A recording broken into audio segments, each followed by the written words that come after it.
Tony TK. 1992. This is my journey. This is my journey. Journey to five. Cloudy on the beat. Let's go. Vẫn là tao Tony TK đứng vững qua bao trở ngại. Sau những cơn mưa tầm tã sẽ là ánh nắng vương va.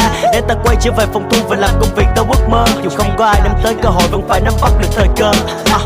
Yeah, dành cho những người đã ta không làm được. Sẵn sàng đem cả nhiệt huyết cùng với tuổi trẻ ra đặt cược. Trong khi tụi mày để ý rapper nước ngoài làm gì rồi bắt chước. Cứ nghĩ sẽ được thâm lay ngờ cho ra sản phẩm thật hài hước. Hàng ngày ta vẫn tiến bước bằng chính phong cách của tao. Chỉ là một thanh niên yêu nhạc hip hop không cần khu súng mũi dao. Rap những điều xuyên tạc, chửi cha mắng mẹ thì rất dễ. Mặc kệ mày rap được bao nhiêu năm, khi nhìn vào mày ta không nể. Mọi người nên biết âm nhạc kìa đối với tao không phải là trò chơi. Kể từ ngày hôm nay làm việc để đạt mục đích không cần phải nghỉ ngơi. I know before I say a bar I gotta cry first. To get my money up and chase my dream down. You heard, bitch.